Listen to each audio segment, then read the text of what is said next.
Hello friends, welcome to learn services. This is Ram Soni. आज हम discuss करेंगे एक बहुत ही इंपॉर्टेंट टॉपिक के बारे में।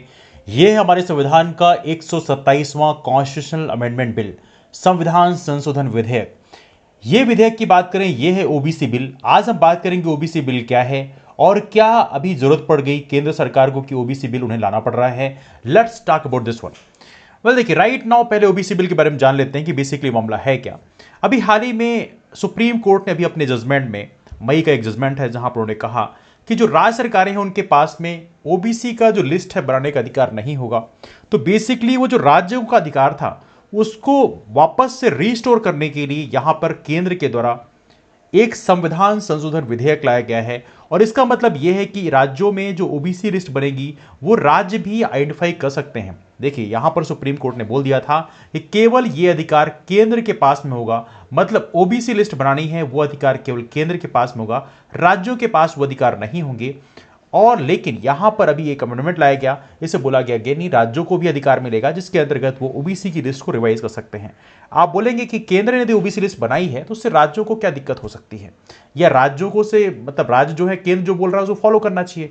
नहीं, एक्चुअली कुछ राज्य ऐसे हैं जहां पर कुछ कम्युनिटी जैसी हैं जो जनरल में आती हैं। जैसे यदि हम बात करें हरियाणा की बात करें तो वहां पर जो जाट कम्युनिटी है उनकी बात करें वो बेसिकली जनरल में आते हैं। लेकिन मध्य प्रदेश की बात करें, मध्य प्रदेश में जाट कम्युनिटी जो है ये ओबीसी में आते हैं। तो ये अलग अलग लोकेशन के हिसाब से कम्युनिटीज की जो बैकवर्डनेस है उससे क्राइटेरिया डिसाइड की जाती है। उसके चलते उस कम्युनिटी को वहां पर ओबीसी लिस्ट में या जो भी कम्युनिटी जो भी लिस्ट है उसमें डाल दिया जाता है। अब देखा जाए तो यहां पे ये दोनों हाउसेस से पास करना पड़ेगा क्योंकि एक संविधान संशोधन विधेयक है आफ्टर ऑल। नाउ यहां पर चर्चा क्यों हो जाती है।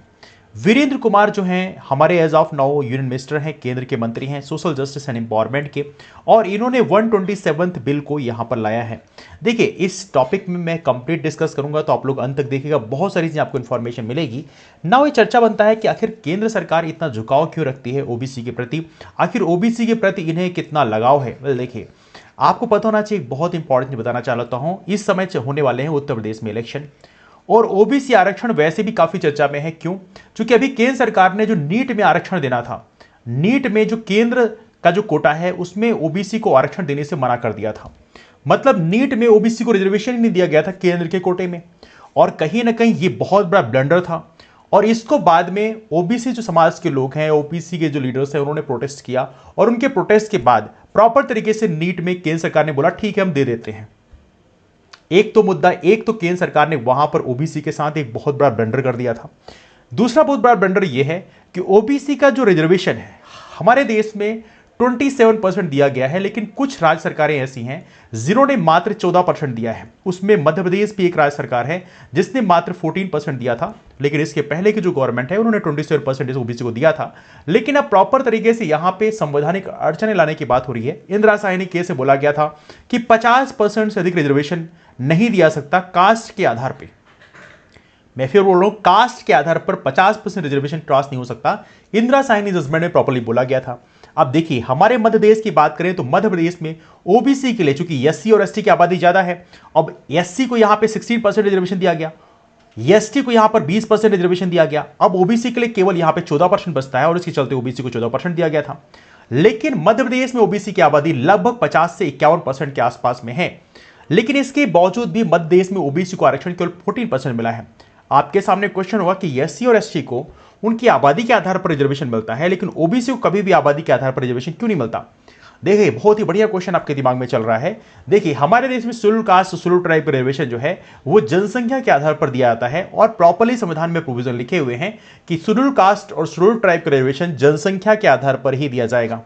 लेकिन ओबीसी की बात करें, यहां पर हमारे संविधान में ऐसा कोई प्रोविजन लिखा ही नहीं है जहां पे लिखा हो कि ओबीसी का जो रिजर्वेशन है वो जनसंख्या के आधार पर दिया जाएगा। और इसके चलते ओबीसी को एक प्रकार से कह सकते हैं थोड़ा सा अमाउंट दे दिया गया।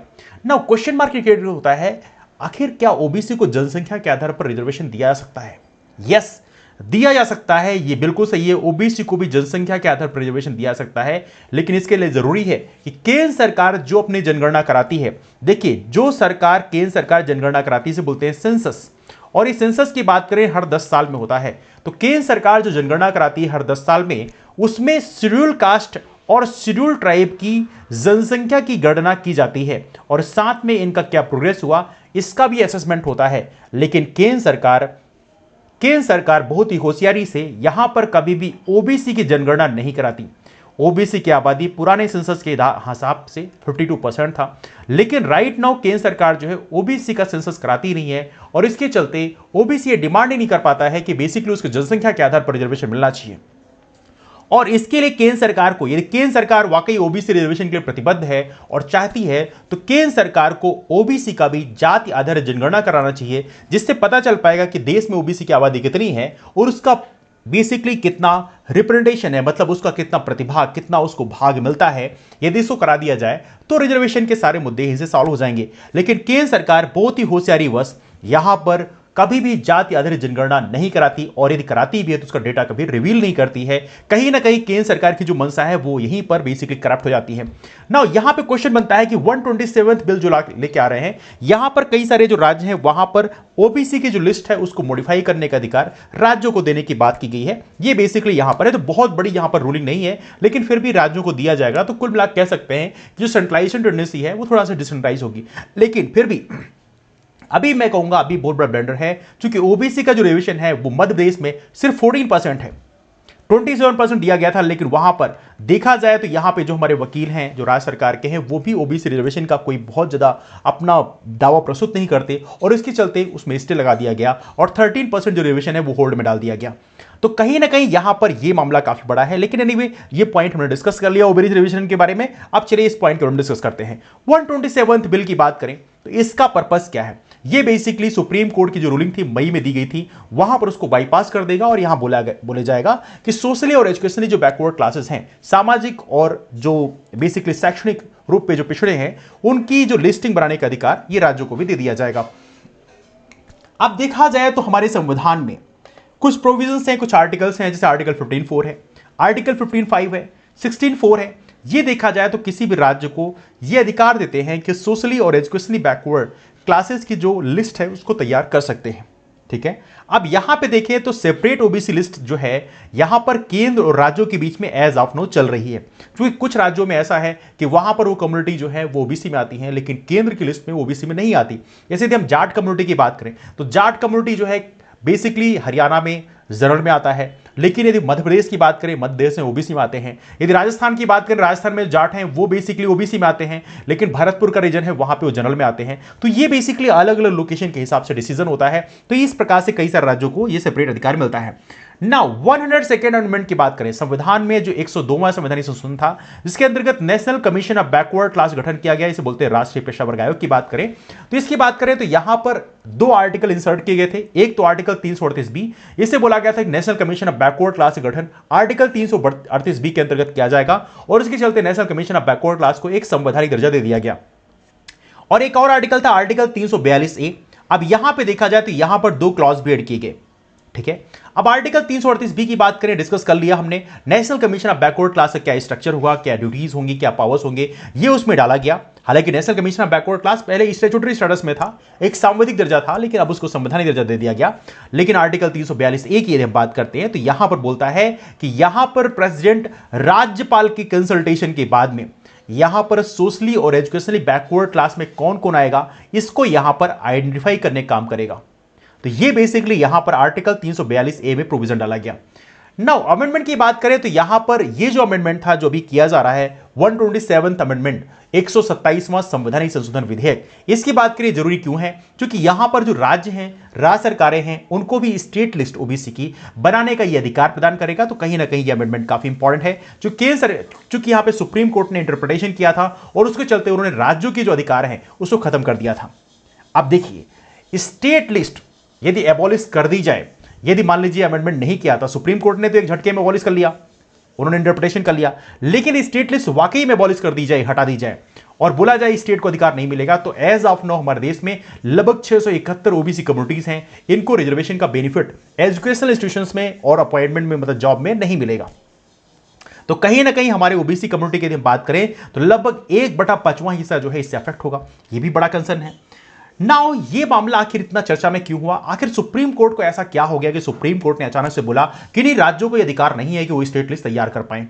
बेसिकली इसे कुछ दिन पहले की जाते हैं, महाराष्ट्र में एक बिल लाया गया, इसे बोलते हैं state reservation for socially and educationally backward classes act 2018।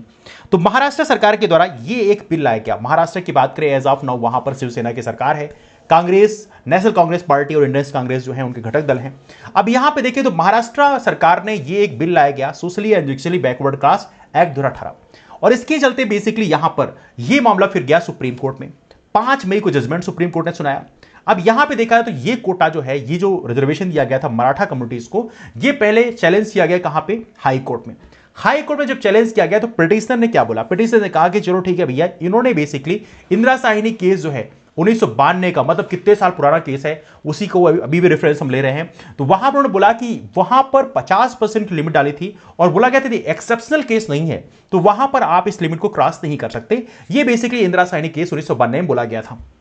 Now यहां पर इनका कहना यह है कि इन्होंने इस लिमिट को क्रॉस कर दिया है। तो बॉम्बे हाई कोर्ट ने कहा कि नहीं नहीं, यहां पर जो स्टेट गवर्नमेंट के द्वारा लाया गया है बिल, या स्टेट की लेजिस्लेचर के द्वारा, स्टेट की जो विधायिका है, मतलब महाराष्ट्र के जो विधायिका है उसके द्वारा पास किया गया, तो हम उसको नल एंड वाइड घोषित नहीं कर सकते, मतलब वहां पर स्टे नहीं लगाएंगे। लेकिन उन्होंने अपने जजमेंट में बोला, जून 2019 में हाई कोर्ट बॉम्बे ने जजमेंट दिया कि मराठा जो कोटा है उसको हम खत्म नहीं करेंगे। लेकिन उन्होंने कहा कि जो यहां पे 16% आपने मराठा कोटा दिया है, मतलब मराठाओं को अलग से रिजर्वेशन 16% दिया है, उसको आप घटाइए, 12 से 13% करिए। ठीक है। अब ये जो रिजर्वेशन मराठाओं को देने की बात की है, स्टेट बैकवर्ड क्लास कमीशन के द्वारा लाया गया था। स्टेट बैकवर्ड क्लास कमीशन की रिकमेंडेशन के द्वारा मराठाओं को वहां पे 16% रिजर्वेशन दिया गया था। तो वहां पे हाई कोर्ट बॉम्बे ने बोला कि नहीं नहीं, आप इसको 16% मत करिए, 12 से 13% करिए। लेकिन यहां पर जब उनसे पूछा गया कि भैया आप जो है सुप्रीम कोर्ट का जो इंदिरा साहिनी जजमेंट है उसके अगेंस्ट में आप जजमेंट दे रहे हो, आप ही बोल रहे हो कि 12-13% मराठा को दे दिया जाए, जबकि ऑलरेडी वो लिमिट क्रॉस हो रही है। तो यहां पे हाई कोर्ट ने बोला कि नहीं नहीं, हम ब्रीच नहीं कर रहे हैं। सुप्रीम कोर्ट ने यह कहा था कि यदि एक्सेप्शनल सर्कमस्टेंसेस हैं, यदि एक्सेप्शनल कंडीशन बनती है तो उस कंडीशन में इसको ब्रीच किया जा सकता है, मतलब 50% की लिमिट को क्रॉस किया जा सकता है। नाउ तो ये मामले रहे हमारे डिफरेंट बिल्स के। 127th बिल की बात करें तो यहां पर क्या लाया जाएगा, देखिए यदि हम इसकी बात करें तो यहां पर क्लॉज 1 और क्लॉज 2, ये दोनों आर्टिकल 342A के इसको अमेंड किया जाएगा और यहां पर एक नया क्लॉज इंट्रोड्यूस किया जाएगा, क्लॉज 3, और यहां पर प्रॉपर्ली स्टेट को अधिकार दिया जाएगा कि हां वो लिस्ट बना सकते हैं। और इसके अलावा बिल जो है आर्टिकल 366 जो है, यहां भी 26C और 338B9 का क्लॉज अमेंड किया जाएगा। तो यहां पे देखें तो ये कुछ चीजें जो हैं इससे मॉडिफाई की जाएंगी। अब यहां पे देखें तो ये जो आर्टिकल 366(2C) की बात करें, 366(26C) की बात करें तो यहां पर डिफाइन करता है socially and educationally backward classes को, और ये काफी इंपॉर्टेंट होगा कि यहां पर स्टेट को भी प्रॉपर तरीके से अधिकार मिल जाएंगे कि हां वो अपने स्टेट असेंबली के थ्रू बिल को प्रपोज करके स्टेट लिस्ट में ओबीसी की जो लिस्ट है, ओबीसी की जो कम्युनिटीज है उसको मॉडिफाई कर सकते हैं। तो ये रहेगा 127th बिल, जो कि काफी इंपॉर्टेंट है। लेकिन यहां पर फिर एक क्वेश्चन बनता है, क्या केंद्र सरकार ओबीसी रिजर्वेशन के लिए प्रतिबद्ध है? यह एक बहुत बड़ा क्वेश्चन है, क्योंकि अभी भी केंद्र सरकार जाति आधारित जनगणना कराने में कोई भी इंटरेस्टेड नहीं है। इसलिए ओबीसी को अधिकार वाकई केंद्र सरकार देना चाहती है तो वहां पर उन्हें कास्ट बेस्ड सेंसस कराना पड़ेगा, और कास्ट बेस्ड सेंसस कराने के बाद ही पता चलेगा कि बेसिकली केंद्र सरकार क्या ओबीसी रिजर्वेशन देना चाहती है, नहीं देना चाहती है। क्योंकि जब पता चलेगा ओबीसी की आबादी कितनी है और उनका प्रतिनिधित्व कितना है, तब यह क्वेश्चन मार्क क्रिएट होगा, क्या ओबीसी का प्रतिनिधित्व केंद्र सरकार देने के लिए वाकई प्रतिबद्ध है? ये तो आने वाला वक्त बताएगा। लेकिन अभी हमें नहीं लगता कि केंद्र सरकार जो है, क्योंकि केंद्र सरकार अभी कास्ट बेस्ड सेंसस जो है कराना नहीं चाहती, तो कहीं ना कहीं ये बड़ा कंसर्न है केंद्र सरकार के प्रति कि वहां पे ओबीसी रिजर्वेशन के लिए ज्यादा वो इंटरेस्टेड है नहीं। बट एनीवे, चूंकि अभी हाल ही में उनकी हमने एक झांकी देख ली थी नीट रिजर्वेशन में, नीट रिजर्वेशन में यदि हम देखें तो वहां पर केंद्र सरकार ने पहले ओबीसी को रिजर्वेशन केंद्र के कोटे में दिया ही नहीं, और इसकी बात प्रॉपर्ली तमिलनाडु सरकार ने जब उठाया तब जाके फाइनली वो दिया क्या। तो कहीं नहीं बड़ा कंसर्न है। यदि हम बात करें हमारे मध्य प्रदेश में ओबीसी की आबादी लगभग 50% है, और इसको 27% रिजर्वेशन देने में भी यहां पे राज्य सरकार काफी परेशान है। इवनली यहां पे देखें बहुत सारे लोग, सिर्फ यहां पे 14% केवल रिजर्वेशन दिया गया है। लेकिन तमिलनाडु की बात करें, हमारी राज्य सरकार को तमिलनाडु से सीखना चाहिए, क्योंकि तमिलनाडु में ओबीसी का रिजर्वेशन जो है 50% है, और इसको लेकर तमिलनाडु में टोटल रिजर्वेशन जो है वो है 69%। तो कहीं ना कहीं हमारी जो सरकार है उसको तमिलनाडु से सीखना चाहिए, लेकिन जब आपके अंदर इच्छा ही ना हो तो देने की जरूरत ही नहीं है। एनीवे, डिस्कशन कहीं से वाइंड अप करते हैं। आपके ओपिनियन क्या है नीचे कमेंट जरूर करें, लेकिन सबसे महत्वपूर्ण है अपने जो ओपिनियन देते वक्त थोड़ी सी इस चीज को ध्यान रखें कि थोड़ी सी मर्यादाओं को बनाए रखें, क्योंकि बहुत सारे हमारे फ्रेंड्स हैं जो गाली गलौज करने लग जाते हैं। लेकिन याद रखिए, गाली गलौज यदि होता है तो आपका कमेंट हमारे चैनल के लिए अंतिम कमेंट होगा। This is my sincere request that be very careful about that thing. आप कमेंट करिए, भरपूर कमेंट करिए, लेकिन गाली गलौज का जो इस्तेमाल है वो थोड़ी कम करिए। मुलाकात करते हैं आप लोगों से अगले वीडियो में, तब तक के लिए bye bye and take care. यदि वीडियो पसंद आया तो अपने यार दोस्तों को शेयर जरूर करिएगा, चैनल को सब्सक्राइब कर लीजिएगा और ज्यादा पसंद आया तो लाइक भी कर दीजिएगा। मिलते हैं फिर, bye bye and take care.